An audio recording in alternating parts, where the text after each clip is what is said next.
Bhagavate Vasudevaya. Om Namo Bhagavate Vasudevaya. Om Namo Bhagavate Vasudevaya.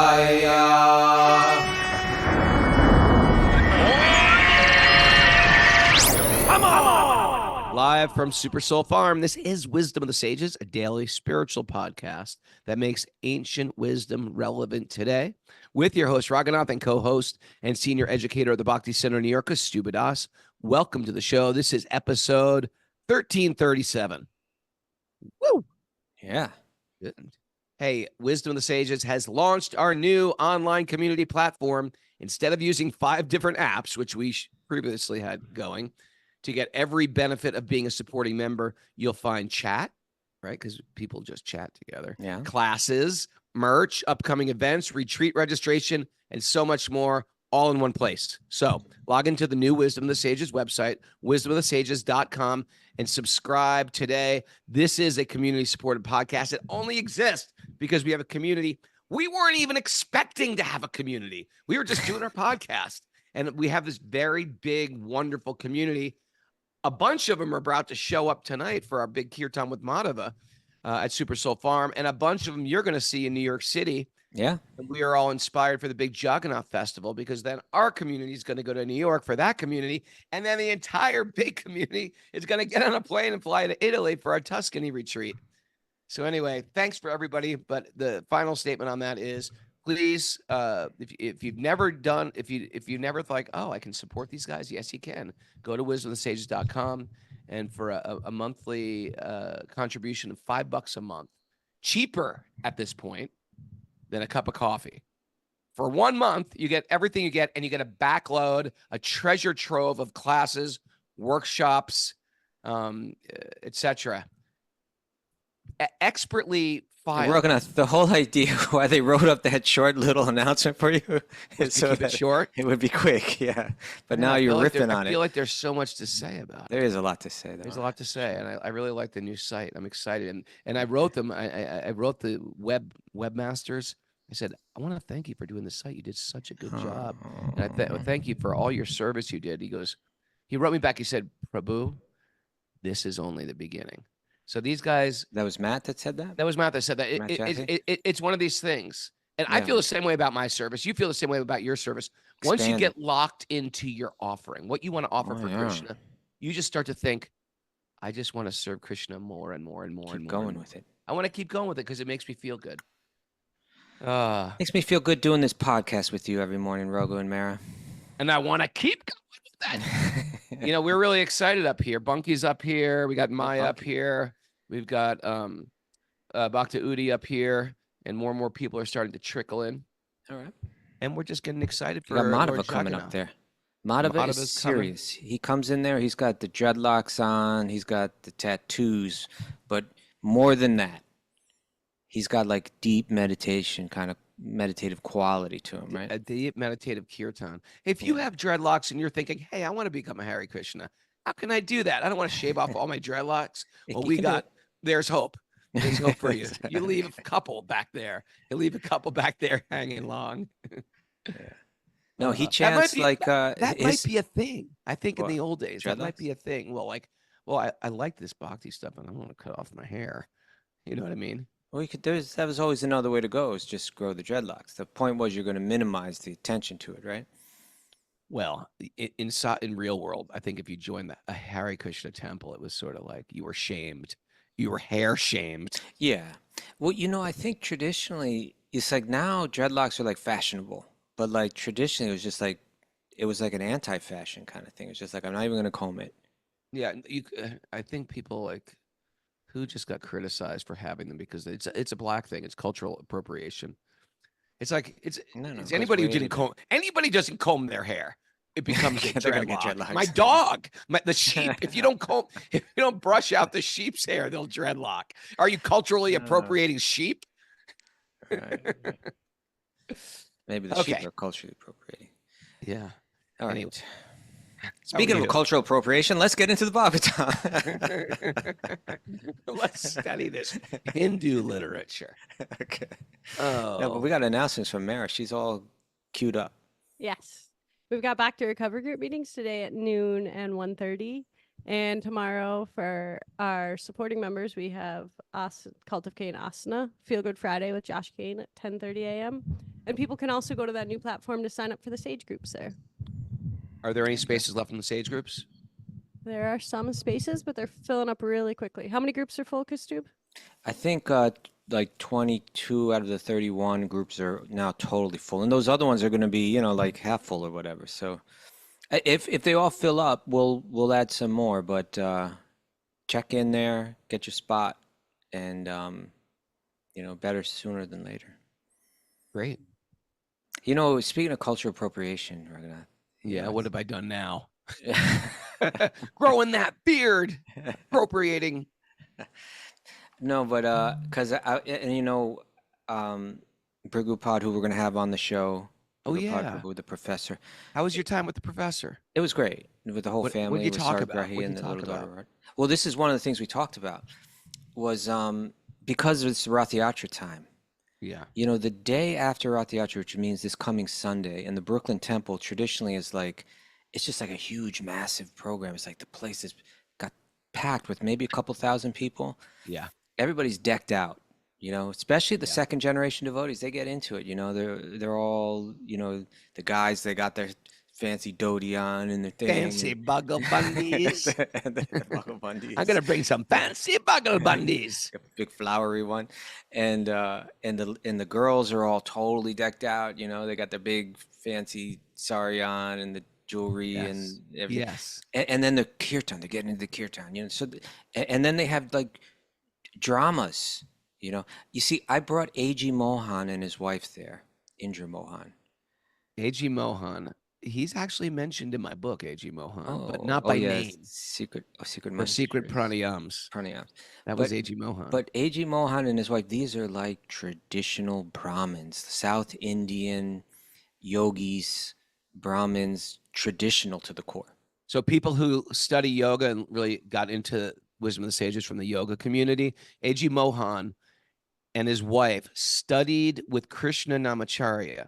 The last 20 years of his life. For 20 years of his life, 6 days a week, from what I understand. Yeah. 6 days a week. And I mean, they're the most authoritative sources on Krishna Namacharya out there. And so, Kastuba, you hosted them you brought them to the Brooklyn Temple. And Krishna Namacharya is this very important figure in the history of modern yoga. Yeah, especially in the West. So I brought them to the Brooklyn Temple on that day, and I brought them up to the balcony, which overlooks the whole temple. Sure. And they're looking down and they're seeing hundreds of people of every race, right? Every age, right? Like all external, you want to talk about, diverse. Completely. We got the most, Brooklyn Temple is the most diverse. Totally diverse. And there they are, like in front of Sri Sri Radha Govinda being worshipped with beautiful opulence, right? Yeah. A traditional Radha Krishna temple. What a scene. Beautiful scene. And then, I believe it was Gaurvani was leading kirtan, but like everybody's in, you got all these Madanga players there and there. And all the ladies, they do those dances where they do the fancy steps and they go this way and then they go that way. And, they're swinging around their gopi skirts in unison and everything. And incredibly powerful, enthusiastic kirtan. And then they had a drama, Mahabharata. And the Mahabharata, it was like a New York Mahabharata, right? It's like all the actors and actresses, they're black, they're Puerto Rican, they're white, they're Indian. Right. It's just like a complete mixture. And they're watching all of this with like their jaws practically dropping. And when I brought them out of there, they said to me, we knew that you're Srila Prabhupada, that he had brought Bhakti and to the whole world. And we knew that was like a special thing. But we've never seen anything like this. He said, he was shocked. Like, he said, this devotion you don't see in the temples of India. Wow. Right? He was not only approving it, Sure. he was actually like humbled by it. And so when people tell me about like cultural appropriation in terms of this, no, this is exactly what the tradition wanted. The tradition wanted it to spread. It's built in the tradition that the entire world should take advantage of these beautiful teachings, that it's our spiritual inheritance to Sure. connect to Krishna through kirtan, to connect to Krishna through archana, through this entire bhakti culture. It's cultural appreciation, brother. It's cultural appreciation. Appreciation, yeah. Yeah, because it's cultural appropriation really means I'm taking it and saying, yeah, all this kirtan stuff, I made it up. It's mine. It's not. You give the credit back to the source. Yeah.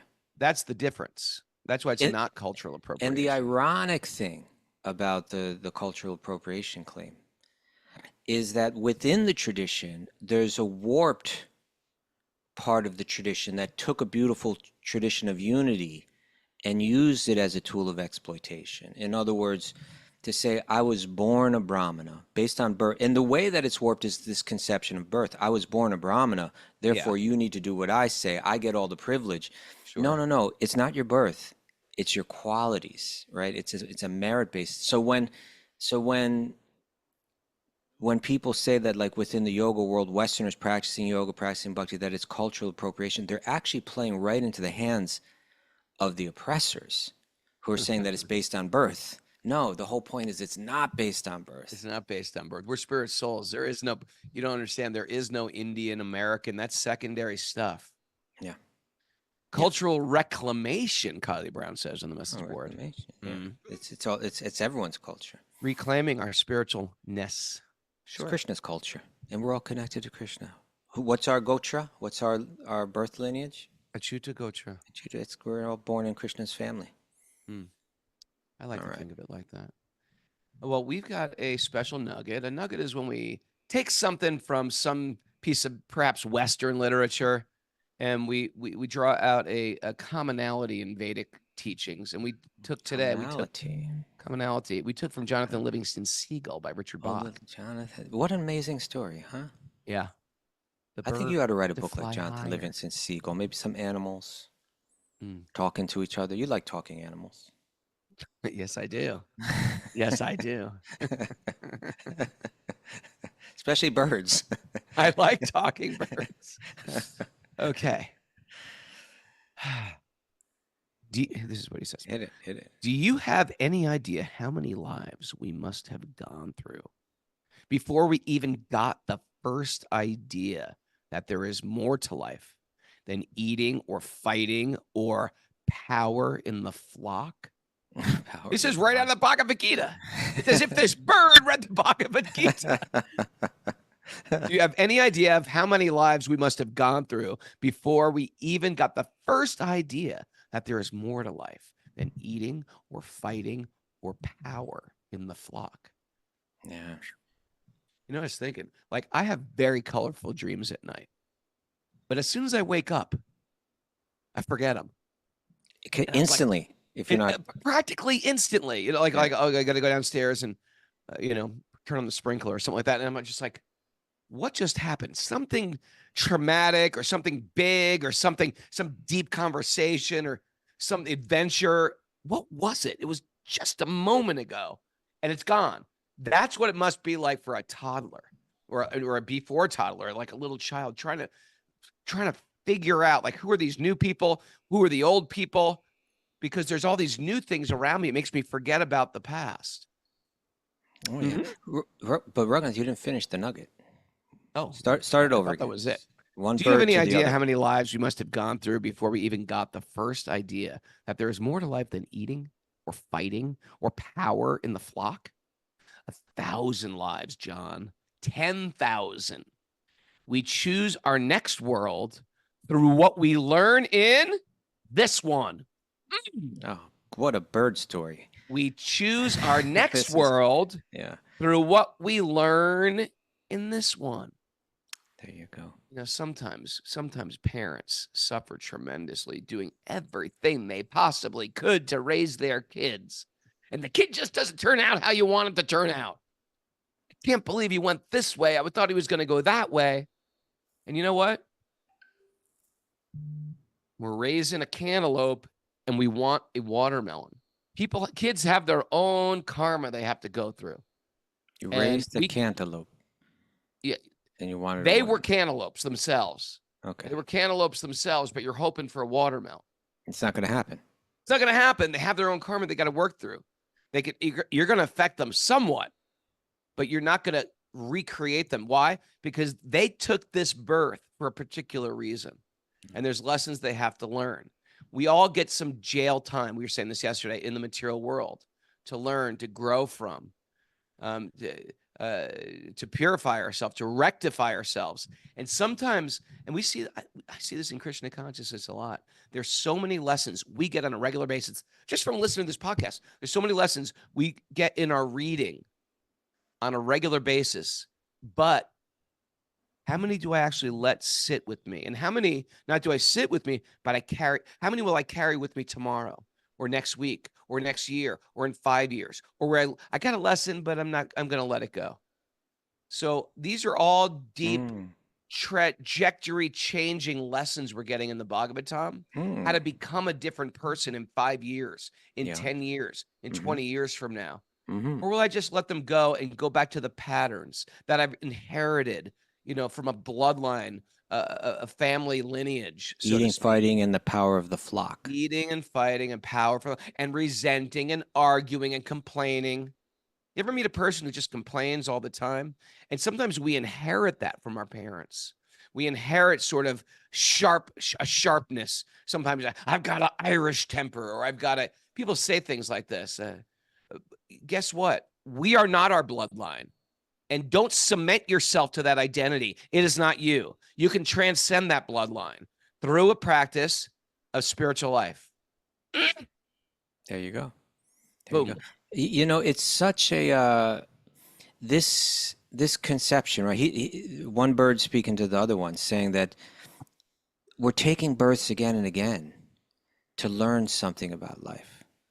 There's kind of like a logic, an ontological kind of logic to that, that was so appealing when I first got into Bhakti, when I first got into Krishna consciousness, when I first read Bhagavad Gita, when my friends were telling me about when we would discuss these kind of things, because I think maybe it was similar with you, Raghunath, over here. Yeah. Yeah. Okay.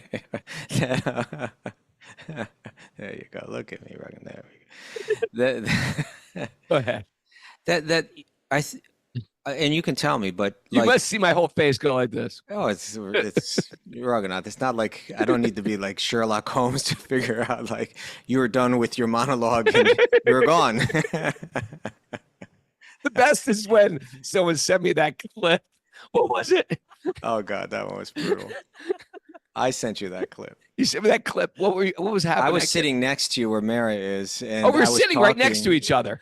Yeah, and I was like elbowing you. Now listen to me, Raghunath. This is okay, gotcha. When we first, going back to the late 1980s, you and I were teenagers, or in our 20 years old or whatever, and we were hearing about Bhakti, but we were searching. I know I did. I would imagine you did. We saw a certain beauty in Christianity, certain beauty in Jesus's teachings. Sure. Were you like that? But I was a Christian. There you go. But there were like these kind of, but in approaching it as a thinker, as a questioner, sure, there seemed to be these logical fallacies, not exactly what Jesus was teaching or embodying, but like what the church was kind of presenting. What they were taking out of it. Yeah, what they're taking out of it. Like here's a fallacy, right? Like original sin. Everyone's born sinful. That's a hard. You're born sinful. God created human beings, like perfect, like Adam and Eve, but they ruined it for everyone. Like they sinned. Now everybody's sinful forever. Yeah, and so now, now all the descendants of these two people, through one act, they've all become ruined. Like they're all guilty of sin from birth. It's like and then it really feeds into our self-loathing. And then the answer to that is that God sends himself as a sacrifice to himself, so that to satisfy himself, in order to save others from the torture that he himself would inflict on them for the sins that they are forced to commit by his design. It's like, yeah, you know, it's just, okay, I suppose you can believe that, but doesn't it make more sense? Doesn't it make more sense? Yeah, just logically. Doesn't Johnathon Livingston Seagull here have like a kind of a clear idea that we're all responsible for ourselves, that we've been given freedom to choose how we want to live, that there are lessons that we're meant to learn, that we get another chance to learn it, that there's an idea of karma, that yes, we do suffer, and we own that suffering. It's not that I'm not do suffering because someone else sinned, you know, back at the beginning of creation and I became a sinner. I made this decision myself. And or, you know, like then the logical fallacy of like hell, you know, this like incredibly disproportional response. Like I'm a limited being and I perform limited sin, but I get an unlimited torturous punishment. Yeah, like once when I was a kid, I stole a pack of gum. I was just, I mean, it killed me to do it. I was just like, I was so nervous, I almost wet my pants, but I did it. All right. Then you got someone like Al Capone, who's like caught? putting hits on so many. I didn't get caught, but I put hits on so many people murdered by the mob. We're going to the same place? Yes. Come on. Yeah. Or you know, like then there's this idea of like, and I think, or does he go on broil and I go on like simmer or something? Or and he can do it, and all he has to do is accept, not even try to change, but just accept that Jesus died for his sins, and then. And again, I'm not saying that that's exactly what the Bible says. I know there'll be Christians say, no, that's not how it's meant, but that's how it was taught to us. Yeah. Yeah. For example, and it just seems like also, it just seems like, how am I supposed to love God? Is it a fear-based? Like you ever meet a parent? Maybe your parent was like this, your father, like everybody's scared of your dad and you're scared of your dad. My dad could get a little scary. And so you just like had to behave in fear of getting like super punished. And so is that love, or is that just like this psycho authoritarian dynamic where God is going to punish you almost irresponsibly? And it's not for what you've done. Unlimited torture. Unlimited torture. Like stand in the corner forever. and have your toenails pulled out forever. With pliers. Okay, what can I do I've made a mistake. What can I do to rectify it? You can't. You can never rectify this mistake. Yeah, too late. What kind of loving God is that? Yeah. It's like sadism, and we're supposed to try to fall in love with that? It makes so much more sense that, yes, we suffer, but we always have the freedom to turn back to a loving God, right? Right. Not unlimited torture. Well, I guess, anyway, again, this isn't every Christian, but I think a lot of these Abrahamic religions, because they teach it in such an exclusive way. Yeah. Like you got to surrender to God. Well, actually, I'm finding more inspiration through my 12-step program or through Buddhism. Doesn't matter. You're going to go to hell. It's like, well, if a 12-step program saved you, isn't there other saviors? Right? Not from eternal damnation. Well, I know that's what they would say. They would say there's one savior, but we're experiencing hell on earth sometimes. You're now. kind of a savior yourself, Raghunath. Like the devotees are saviors. The devotees are saviors, Prabhu. Right? If you give some transcendental knowledge to someone and you save them from hell on earth, you're their savior. But they'll say that they can't do that. Only Jesus can save you from hell. I know, and we say if you deliver truth, you can also you're a savior. You're a savior. Yeah. Become a savior today. You've actually done it. I mean, think about it. You've actually saved them from hell on earth. You don't have to get so. We don't have to think that deeply about it.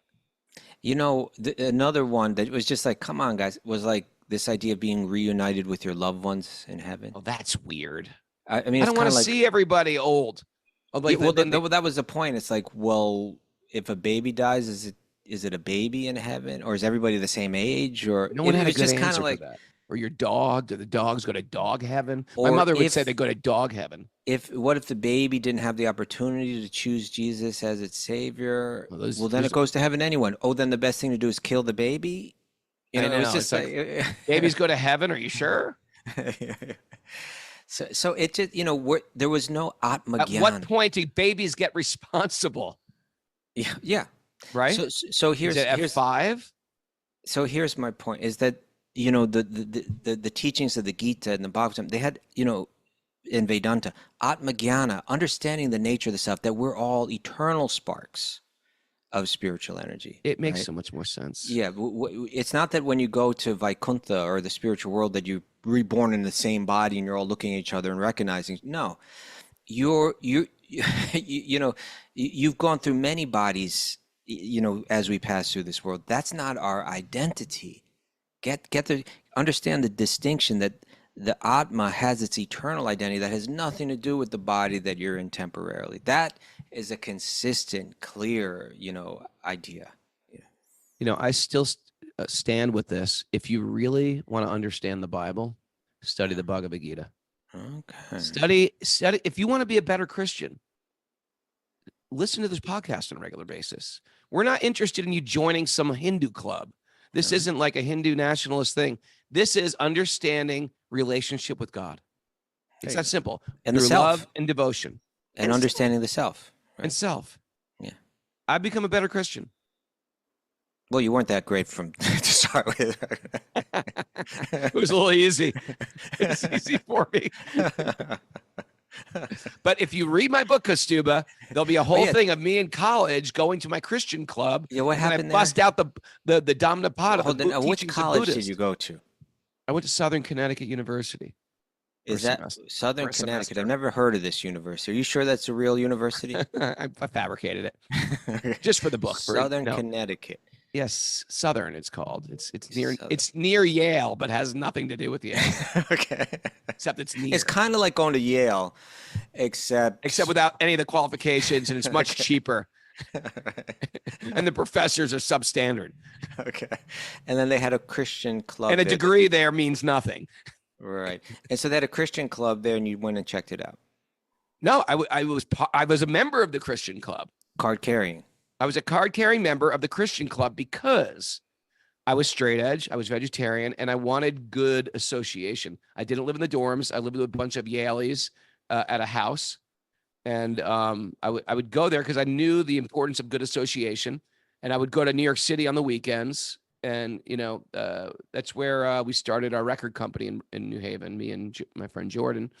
And and it was great. I appreciated it. I appreciated the piety. They accepted me, even though I was punk and a little crazy looking. They were really normal looking Christian guys, but I was open-minded. I didn't care what people dressed like. They did good things. They distributed food. I didn't do that because they distributed meat, but I went to like the hospitals and sang Christmas carols to the elderly and those who couldn't get out of the hospital on the holidays. And we did a lot of like pious things. We'd have a group meeting, a prayer meeting. This is why you were hanging out in the Lower East Side with the Cro-Mags beating people up. I was learning about Bhakti. I was doing that. Okay, mister. You know what? Your good works won't do anything for you. I know. Well, then I brought in the Dhammapada, and I said, hey, I think you're going to love this book. It's very parallel to the teachings. Oh, naive Raghunath. I think you're going to love this book. I started a war within that Christian. They were like, Ray, we don't read other books outside this.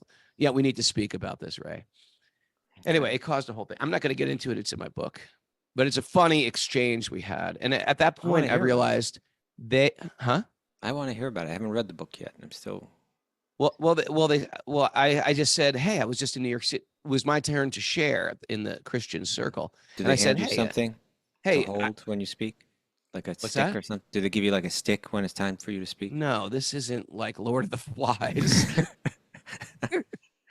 Ray has the conch. Let him speak. Okay. No, it's sort of like almost like a 12-step meeting. Sort of you're in a circle, you're sharing your inspiration about God. And I said, well, I went to New York City this weekend and I go to this bookstore called Wiser's, and it's got all these books on metaphysics and spirituality and Christ consciousness. And I got this book called the Dhammapada. I think you guys are really going to like it. It's parallel teachings to Jesus. And all of a sudden, like, everybody turned pale. And the leader of the group said, well, Ray, this is a Bible study. We prefer we just stick to the Bible. And I was just like, and burn what you. No, he was being very politically correct here. He was just like, I think we just stick to the Bible. And I was like, okay, all right. I felt a little muzzled, but I passed. And then someone else spoke. And and you're not allowed to like crosstalk and comment on somebody else's inspiration. He goes, I'm glad you stopped him, because so many people have been misled by Buddhism and have been cheated and they're going to hell. And then I had to like raise my hand. I was like, wait a second. You haven't even read this. Give me that stick back. Give me that conch. You haven't even read this book. How could you say that? He's teaching the exact same thing. We live in a world where you're always trying to find the difference. Why don't you find some commonality in these teachings?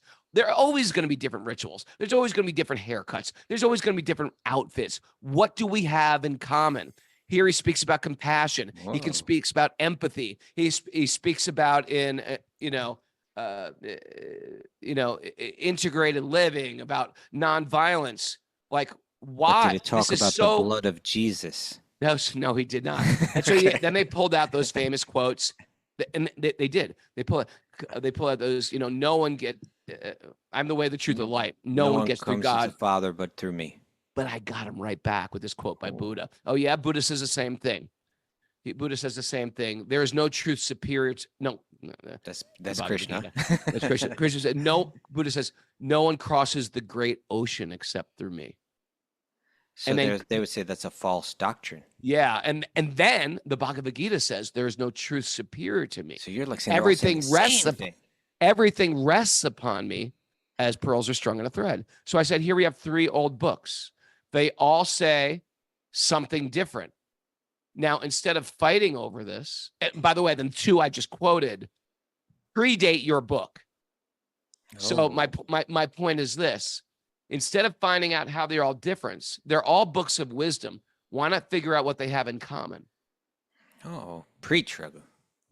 Oh, I preached. But I had to leave that group because I felt like, I feel like I'm reading the Bible. I'm getting inspiration from this Bible, but you guys are reading into this in a different way. You're making it very exclusive and you're seeing everybody as others. And I understand you might need to do that for your own edification, but you got to be careful, because in that you can become hateful of people that are not like you, even spiritual people, even very evolved people. There's evolved people who don't practice your particular religious path. I'm with you, Raghunath. I'm with you. As a matter of fact, that's what I'm writing right now, has a lot to do with that this idea of understanding who's evolved spiritually, that there's kind of a model of evolution from I approach God for the things of this world to I want to transcend this world to I'm only interested in divine love. And we see that progression or that evolution in all the different world traditions, all the different spiritual traditions, practically all. So it's not so much a question of what tradition you're in, it's a question of how evolved you've come to divine love. I mean, those are the highest things. There's still things even of this world of you meet someone from another spiritual tradition and you just see they have you're right. You're talking about like the highest thing. Okay, what door are you going to choose here? No. But I don't understand. I'm saying you're speaking of a connection when people are very, very liberated. They're over the material world. Do you want a loving relationship? I'm saying no. Some people are coming because they want the things of this material world. That's the less evolved. Sure. Then some people want to transcend this world for their own peace. Yeah. Mukti. That's still more evolved, but it's not the full evolution of our spiritual potential. The full is love, is divine love. Yeah. Okay. Yeah. I think we're on the same page. Anyway, maybe let us see our commonality in what we're saying, Raghunath. I see only the difference, Kastu. Okay. Only the difference. Sorry. Want to get into the Bhagavatam? I do. Narayanam namaskritya naram chaivanarottamam devim saraswatim vyasam tatom jyam. Before we start in the Srimad Bhagavatam, which is our very means conquest, one should offer respectful obeisances to the Supreme Lord, Narayan, and to Narayan Rishi, the supermost human being, and to Mother Saraswati, the goddess of learning, and to Srila Vyasadeva, the author. Nasta prayesh vabhadreshu nityam bhagavat sevaya bhagavati utamashloke bhaktir bhavati naistiki, by regular attendance in classes in the Bhagavatam, and by rendering service to the pure devotees. All that is troublesome to the heart will become eradicated, and loving service to the Supreme Lord, who was praised with transcendental songs, will be established as an irrevocable fact. Om Jnana Tamarandasya Jnananjana Salakaya Chakshurunmandadam Nena Tasmai Shri Gurave Namaha. I was born in the darkness of ignorance, and my teachers are opening my eyes. The torchlight of knowledge, I offer my obeisances at their lotus-like feet. Reading from the Srimad Bhagavatam, Canto 7, Chapter 10, Text 36. 36. Let's get into this, okay? Now, who's speaking now, Raghunath? We need to be clear about this. This is just like a narrator, I think. What's that? This is the narrator. Well, who's the narrator? I believe now we have Narada? Narada speaking to Yudhishthir. Yes. Okay. Being cursed by the Brahmins, the same two associates took birth again as Kumbhakarna and the 10-headed Ravana. These two Rakshasas were killed by Lord Ramachandra, extraordinary power. He's given a backstory. We just talked about the killing of Hiranyakashipu. Okay. Who was Hiranyakashipu?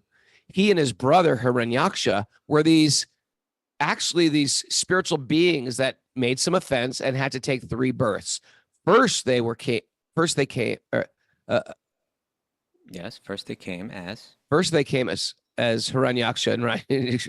Wait a second. Hiranyaksha and Hiranyakashipu, then Ravana and Kumbhakarna, then Shishupal I guess he's giving. I get it. I get it, because this is Sage Group, or not Sage Group, Sage level 5 or something.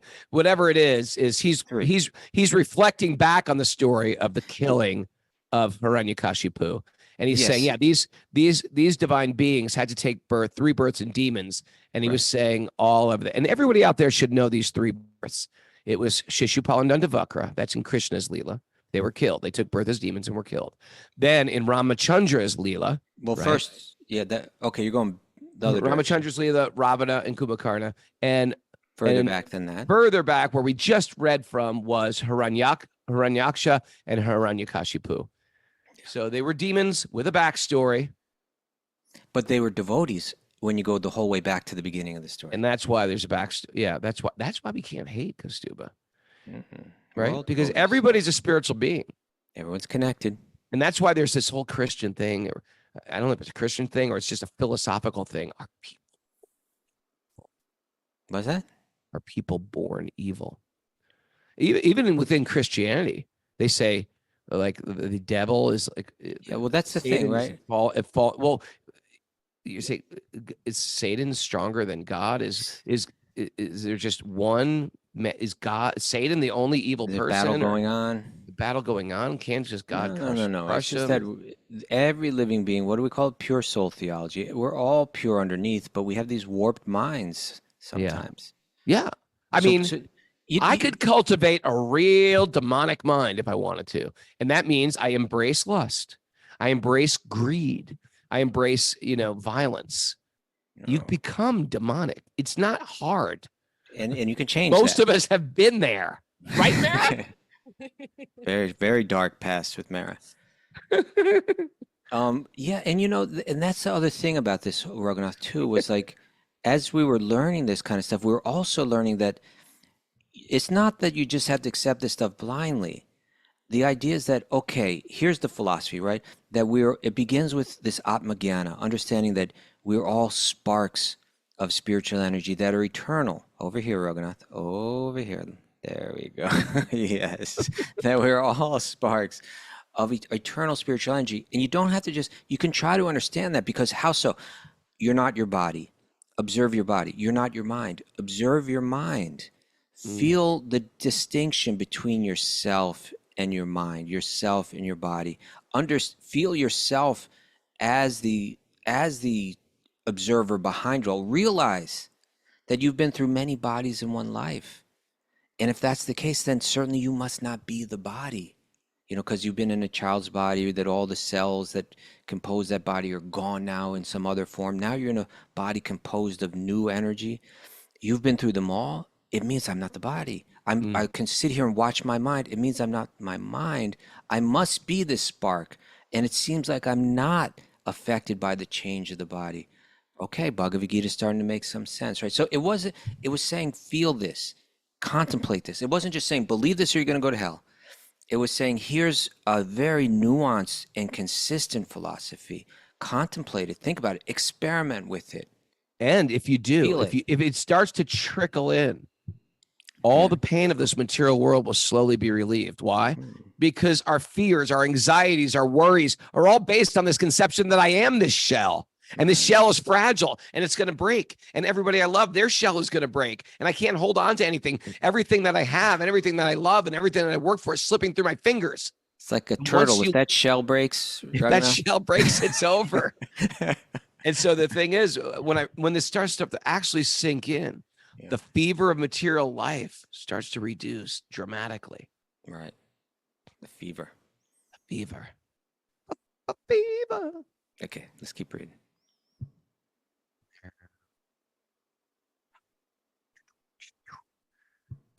Pierced by the arrows of Lord Ramachandra, both Kumbhakarna and Ravana lay on the ground and left their bodies, fully absorbed in thought of the Lord. Isn't that amazing? That was Kumbhakarna and Ravana. Kumbhakarna and Ravana, these big demons, fully absorbed in the Lord. Yeah. Everyone's like, well, why is Krishna or why is Ram killing everybody? They're fully absorbed. They're thinking of Lord Ram. Absorbed in the thought of the Lord, just as they had done in their previous lives as Hiranyaksha. This was his Leela. This was his play. I'll come as Ramachandra. I'll rescue Sita with the most intense battle. And who is he battling against? Ultimately, we go back to Jai and Vijay. These are his devotees in the spiritual realm who would come to battle him so that he can relish the taste of that play. Right? But wait, there's more. Okay. They both took birth again in human society as Shishupal, right, who was a powerful king, and Dantavakra. This was during Krishna's Leela, and continued in the same enmity towards the Lord. Enmity. It is they who merged into the body of the Lord in your presence. Okay, so Yudhisthira was there. Yeah. This happened while Yudhisthira was, this on is Yudhishthira's actually, watch. I think it was at the moment that it happened, Yudhishthira turned to Narada and said, "What just happened?" Yudhishthira is going through this big coronation to become the emperor, and then a fight breaks. He was already emperor, but he was doing the Rajasuya as emperor, right? To bring auspiciousness to the kingdom. Yeah. Yes. I don't quite know. Yeah, it wasn't his coronation. It was the Rajasuya sacrifice. Okay, the Rajasuya. So it was to sort of claim his powerfulness. Well, claiming his power was just part of it was to do a ritual that brings auspiciousness to the kingdom, but a very difficult one to perform. Very difficult. And he was there and all the kings came, but then a little scuffle broke out in the crowd. Next thing you know, there was a scuffle of sorts. People were talking and people were getting insulted and words were getting screamed. And it was like an awkward, it's almost like at graduation, something weird happens, Protest. Protest at graduation. That's what it was. Or some guy, instead of like, some guy takes off the robe and they're streaking. Some weird thing happens at graduation and makes something very official and beautiful go crazy. And this is sort of what happened. And Yudhishthira so sweet and humble. And then all of a sudden, Krishna gets up, who's sitting very peacefully, and he calls his Sudarshan Chakra and he throws it at the head of Shishupal. It cuts off his head. People scream. There's fights break out. And Yudhishthira, and then when he dies, people witness the soul enter into Krishna's body. And Yudhishthira's like, what just happened? Yeah, he hated God. And he just got the results that like these yogis get after lifetimes of trying to meditate on God in a favorable mood. And This he's guy just sitting here stood up and cursed Krishna out and then he just 100 times. right into his body. 100 times, and he gets liberated? Yeah, what's going on? So that's when this whole canto has just been building, to answer that question. Answering that question. Why does he get it? Yeah, and That now seems unfair. this next verse really gets to the point on that, Raghunath. By devotional service, pure devotees who Is that it? No. Oh, sorry. Not only Shishupal and Dantavakra, but also many, many other kings who acted as enemies of Krishna attained salvation at the time of death because they thought of the Lord. They received spiritual bodies and forms the same as his, just as worms captured by a black drone. A drone is like a wasp. A wasp. Just as worms captured by a black drone so what does that mean? The same type of body as the drone. I guess a worm, wasp. This is nasty. It's an analogy that yogis have used going way back forever. Yeah. So the worm is looking at at his trapped murderer. It's trapped in his murderer. And he has to take birth as that wasp because he's meditating on the wasp. Okay, let's say this worm is like in a hole in the wall. And the wasp, like it's got its little nest in there, right? It's got its little place of living. Worm family. And then the wasp comes into that hole. There's no escape because there's only one way out, and that's through the wasp. And the wasp is so much more powerful and dangerous than the worm.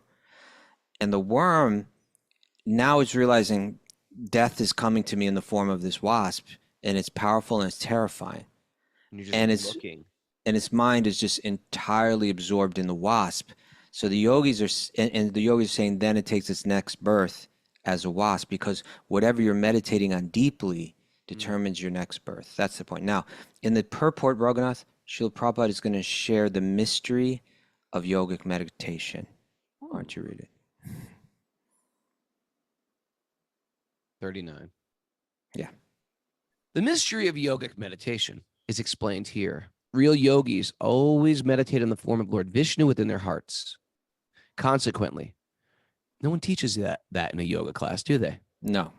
No, they're like, all right, let's set an intention for the class, everyone. How you doing? No one says, no yoga teacher in America says, okay, we're going to meditate on Lord Vishnu in the heart right now. So you can take your next birth with a four-armed form. Consequently, at the time of death, they give up their bodies while thinking of the form of Lord Vishnu and thus attain Vishnu Loka or Vaikuntha Loka, where they receive bodily spiritual realm, right? Where they receive bodily features the same as those of the Lord. From the 6th canto, we have already learned that when the Vishnu Dutas came from Vaikuntha to deliver Jamil, they looked exactly like Vishnu, with 4 hands and the same features as Lord Vishnu. Therefore, we may conclude that if one practices thinking of Vishnu and is fully absorbed in thinking of him at the time of death, one returns home back to Godhead. Even enemies of Krishna who thought of Krishna in fear, such as Kim Kamsa, received bodies and a spiritual identity similar to that of the Lord. So there you go. There's the mystery of yogic meditation, right? What you meditate on determines your destination. Mm-hmm. Right. Mm-hmm. And so therefore these yogis that had such discipline, yogic discipline, they were bringing their mind to the form of Lord Vishnu, knowing that was like the pathway to transcend the material realm. But the really advanced yogis, the really evolved yogis, they did it in a mood of love, right? I'd like to briefly talk about meditation. We tend to think that meditation just is a meditational practice. Like, okay, it's meditation time, 10 minutes in the morning or 20 minutes of sitting. You know what else is meditation? Listening to music. Okay. Careful about the lyrics that you sing. Careful. Because it's a meditation. The things that you repeat in your mind on a regular basis are a meditation. You know what I think is also a meditation, Raghunath? What? And I think most people, like it's only the yogis that really get trained not to do this. Fantasizing in the mind. Fantasizing. Right? That's like masturbation. Well, that involves fantasy, right? And Yeah, but like very that- strong so fantasy. that's a meditation also. It's a strong meditation. It's locked in very a powerful brain. meditation. Yeah. I don't know what women's version is, but men's is like that. They also have fantasies. Women have fantasies too. I think it's different, though. I think it's different. No, it's different, but it's also similar. It's more similar than it is different. Let's find the commonalities in That's what I'm saying. Hare Krishna. Okay, come on, let's start. The idea, though, but whenever I lock something in my mind, so singing along to something, fantasizing about things, resentment and revenge are deep meditations. Oh yeah, your mind goes deep like into these it. turbo scenarios. If I had another chance, I'd say this. I'd show them, like that concept of revenge. That's a type of meditation. The pictures that we have on our walls at home, the artwork that we have on our walls at home Meditation is a meditation, right? It was a meditation when it was painted, and then it's transferred into your mind, becomes your meditation, right? So it could be either a powerful, helpful tool or a destructive tool, either way. Destructive tool. Who wants a painting up with a guy with a warped mind in their home? You know, right? It's like sometimes now they're real transferring their disturbing- warped energy into my mind through my eyes. Sometimes disturbing pieces of art are hung in Oh people's man, homes. it's like that. Boy, doesn't that show the degradation of society? Yeah. Sometimes people will get the city or something to sponsor some Oh god. statue, and it's like when they put it up, it's like we have to look at this every day now. I remember I was in Mayapur once, and Bhakti Tirtha Swami was giving class. Yeah. You know, when he would speak like, you know, kind of like a gospel preacher. Sometimes he'd get like all worked up. Yeah. He was all sweaty and enthusiastic and just like laying down truth, you know. And he was saying like, this artwork they got nowadays, Sorry. you call this art? That's not art. That's just a manifestation of someone's sex desire. You know, he was just like, but yeah, some of it's bizarre. Or a manifestation of some other warped part of their minds. We want people who are very God conscious to create our art. Oh man, yeah. There's this gigantic in Santa Monica. They gave some huge amount of money to make this giant piece of artwork on a corner, and it's like a clown ballerina in a tutu. It's just so disturbing to look at. Are you still afraid of clowns? Even the cult, even the community was like, this is too much, you know, and like we have to look at this thing every day. And then people would fight like, well, that's that person's manifestation of their heart. Yeah, well, they're warped. warped. It's like a bizarre psycho clown. Or there's that one at Union Square. What is it? It's like our puffing debt, smoke out, our national debt, and smoke's coming out of it. Like our national debt, and it's like climbing higher and higher and higher. I'm thinking, this isn't uplifting. No. This is like makes me want to like commit suicide. Who wants to hear this stuff? I want uplifting art, inspired art. Yeah. It's a difference between a spiritual culture and a degrading culture. Huh? Yeah, there was a unified idea that what we met, just like this worm in the hole, what we meditate on determines our destiny. Let's figure out what we want to meditate on, right? Let's meditate on that which lifts us up. Yeah. I'm with you there, Raghu. I'm with you. And if I look at the art there around your place, I see uplifting art, Raghunath. My house, I put it in such a way. Once I had once. What? Yes. Once you had freedom of decoration. Freedom of decoration. Yes. Is that what you want to say? I had freedom of decoration. Yeah. I shifted. There's a Kastuba original hanging in your place too. A Kastuba. Oh, but you're looking at me like you don't know what I'm talking about. There's a Kastuba just right behind that little granite wall there, right there. The granite wall, like Kastuba. The chalkboard. Oh, the chalkboard over there. I can see it right now. Oh, well, Kastuba did some art on the wall. Yeah, just on the chalkboard. Yes, you did something on the chalkboard. Yeah, I thought me and Kastuba both have the same painting in our house of Krishna and Balaram. That you just totally rejected my art, my heart. Your heart. No, my heart. I look at it every day and I think of you and I cry. I have one drop comes through my eye. Come on. All right. Ready for some takeaways? Ready for some takeaway, Miss Mara? Mara's gotta- cutting us off. had That a- was a bold one there. She just steps in and says, enough of these guys. Ready for Enough some of these takeaway? guys. It's That's a 8:01. very They're babbling passive again. aggressive move right there, Mara. Trying to keep us on track for the timeline. Okay. It's What you got? cultural reclamation and appreciation, not appropriation. Yeah. So get over it. Okay. It's our inherent birthright to connect to God. That's right. Everybody's got it. We all get some jail time to learn and grow from to learn Sitting and in a grow. cell. Sit in the prison, looking out the window. I want to be free. You've How never many sat in a cell, though, Raghunath, have you? Have I sat in a cell? Yeah. You're asking me if I've ever sat in a cell? I'm asking, yeah. No, I haven't. Okay. I'm not going to do that. Not if I can help it. I do not want to go to prison. You get all Solitary claustrophobic, I confinement. think. I will fight everybody in that prison. As soon as I get in there, that's what you have to do. You got to fight to prove that you're not scared. Okay, Raghunath with this. And you got to Careful pick. of our I thought And you you gotta- never watched any movies, Raghunath. And you got to pick your gang immediately. They're going to like make you choose. And I don't even know who to choose. Which gang are you going to choose? I don't know. Because I'm white, they're going to make me choose the whites. Then you gotta But be I'm going to like be a like, I'm a Nazi? spiritual being. We're not of this body. Okay, you stay out of prison, Raghunath. I think I'm staying out of prison. You're not cut for prison. I'm not cut for prison. I'm too nice. All right. How what many else you got? lessons will I carry with me? How many? How many less? What? How I don't many get it. How many lessons? lessons will I carry with me? Like, are you going to take them with you, or are you just going to be like, oh, that's a like? Are you Oh. choosing to, Yes. grow Gotcha. from them and move Gotcha. forward? Yeah. Right. Uh, You can transcend your bloodline through your spiritual life. Yeah, that's great news, people. You might think my parents are nuts and my grandparents are even crazier. Some people have bloodlines like that. Good news for you. Good Those with crazy grandparents. You're only 90% likely to be crazy yourself. You can still transcend it. What would happen if your partner is crazy? Oh.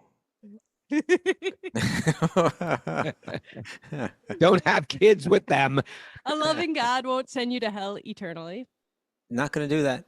Not a loving God. No. A it's fine. sadistic, kooky God would. Okay. If you deliver truth, you're a savior. And that's why Raghunath, that's why that woman was in the mosh pit saying, you saved me, Raghunath. And I was You're like, go, my daughter. And I saving. lifted her with my Go in hand. peace. Go in peace. Become an angel. And she flew away into the club and hit her head on the ceiling. Okay. Find the commonality instead of the difference. Boomba. Look for that commonality. That's a t-shirt. The full evolution is love. Yeah. That's right. That's where it evolves. Doesn't matter what tradition. That's where it Doesn't goes. matter what tradition. What you meditate on determines your destiny. Like the worm. Careful what you think about. Hmm. And so he had a, guess what? Whoever was before that worm was thinking about worms. Maybe it was a fish. Like, well, the fish was like, worm, worm, worm. It could have been. Could have been. That's what I think about all the time, Raghunath. Like, how did they get there? No, I just think like all the fighting that's going on, it's like everybody's so absorbed in their enemy that they're taking birth as the enemy in the next one. And everybody's just switching sides. That's what I think of too. Yeah. And if you're lusting over a man or woman, guess what? That's your birth. Yeah, that's right. And then you're criticizing the man as a woman. Then you take birth as Yeah. a man, and then you're A criticizing very- the woman as a A man. very powerful meditation is hate. I didn't say that. Yeah. Oh, but good hate- one. It's great. Yeah. You hate blacks, Deep. you hate whites, Deep. you know. Yeah. We are all fragile and our shells are going to break. Oh, like a turtle, like a tender little new turtle. Like a new turtle. Their shells haven't even hardened yet. And Mm. no, you got to start from the What you beginning. got, Mara? What you got? It's a long one. I know. And sometimes you raise a cantaloupe even though you want a watermelon. You got to pray for the cantaloupe. That's the thing. You can pray for the Before cantaloupes. conception. You gotta pray. Thanks, Rory, for joining us. Oh, hey, we're going back to this one. This is our original end the show song. Little throwback third. It's Throwback Thursday. Oh, maybe we should do this every Thursday. Play this. Throwback Thursday. I think you're gonna have to drag it forward. The intro to this is like 40 minutes. Yeah, the Oh, problem with the this intro one part is is that 40 we don't seconds. stop. This doesn't stop. It doesn't stop. Can you? It's a 40-minute song. Can you share this with everybody? This Yeah. link. Thanks to everybody joining. No show. Show tomorrow. Show tomorrow. Tomorrow's Friday. Show tomorrow's Friday. Okay. Show tomorrow, 7 a.m. Looking forward to seeing everybody. Remember, sign up for a new platform. Means the world to us to keep this thing going. Patreon members, switch over to the new platform. End your Patreon world. I thought I'd never say that, but end your Patreon world. Join our new platform, please. Time to make the switch. Time to make the switch. It's $5 a month. If you were giving something, if you were It's giving minimum, $10 a month, you right? can give You're not $10 a going month too. You don't have to go to $5 a month. But if you're giving $1 a month, You're gonna have to come the up. interesting thing, if you're giving $1 a month for Patreon, we are getting like 10 cents. I think it was something ridiculous like that. So yeah, if no, it's look, $1, we got almost. look, it's true. It's true. They were like Patreon would just take the lion's Taking off the share. money. Patreon would advise you not to allow people to come in for $1. Yeah, We just that's did it true. anyway. Yeah, we did it anyway because we wanted just people. So anyway, help us stay afloat, please. We appreciate it. We are really looking forward to seeing people today at Super Soul Farm. Stu is looking forward to seeing everybody in New York. And we're looking forward to seeing everyone at Jagannath Rath Yatra in New York City. Come to our Wisdom of the Sages table. Bring cookies that we can offer to the crowd. And come sing with us. It's rain or shine. We're going to be doing this.